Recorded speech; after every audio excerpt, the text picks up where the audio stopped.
ko ni saboda malanta da ya taimake ni in zo in karatu, amma na yadda ni dan talaka ne, don haka na je har talla na yi a kaina.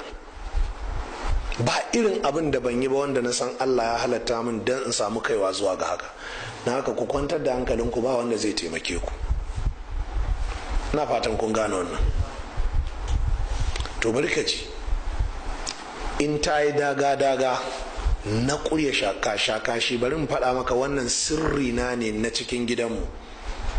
Kwanaki wasu ƙannena guda 4 suka taso mahaifina a gaba suka zo, suka ce su suna ganin a matsayin ni dan uwansu na yi kuɗi, ya kamata yanzu a ce suna barkewa, suna watayawa, suna boris da wasu motoci haka.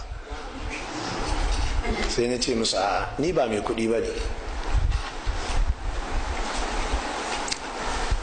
Sai na ce ai ga wanda ya haife ni nan, shi ya haife ku. Suka ce kwarai. Na ce tarbiyya ta yayi.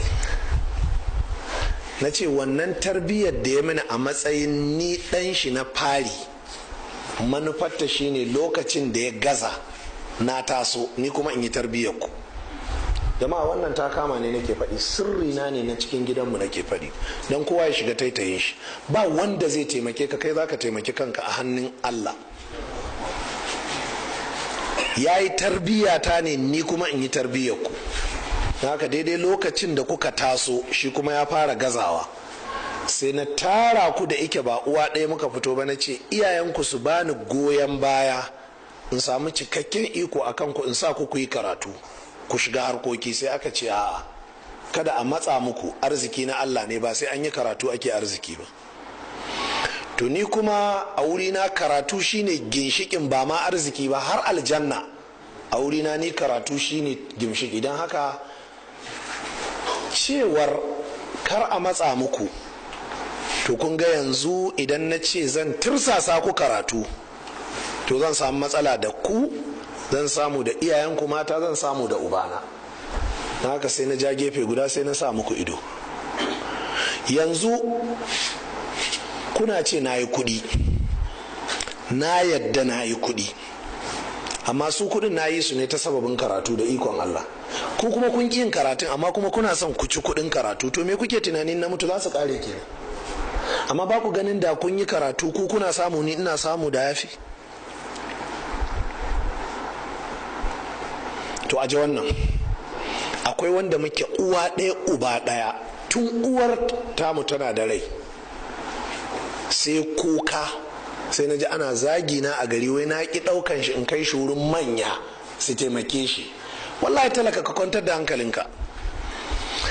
Kamar yadda na gaya muku ɗazu, ku ɗauki misalin a kaina, ni yanzu na shiga cikin manyan, ba wani taimako da manya suke. Wallahi ka kwantar da hankalinka.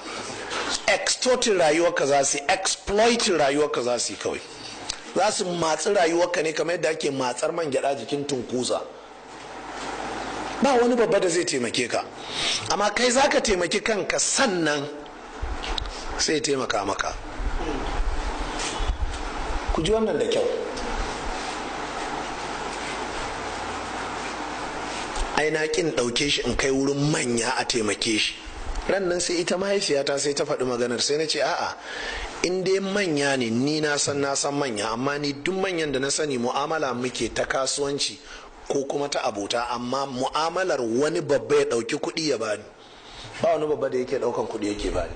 Amma na haɗu da kai, sai na ji kai ga inda kake, to ni kuma sai in san wace harka zan bullo da ita ta kasuwanci wadda zan ci moriya a ƙarƙashin ma'aikatarka. Haka nake yi.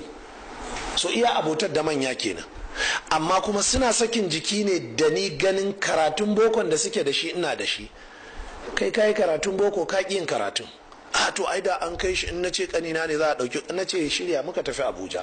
Kun ga wannan na gaya muku ne don ku san suwaye manyan, kuma don ku san ba wanda zai taimake ka. Sai na ɗauke shi lokacin, na kai shi wurin wani wanda yake famanan sakatare ne, ma'ana a ma'aikata ina tsammani daga minista sai famanan sakatare, kuma ma shi na dindindin ne. Minista ko yau zai iya tafiya, shi ko wannan ma'aikacin gwamnati.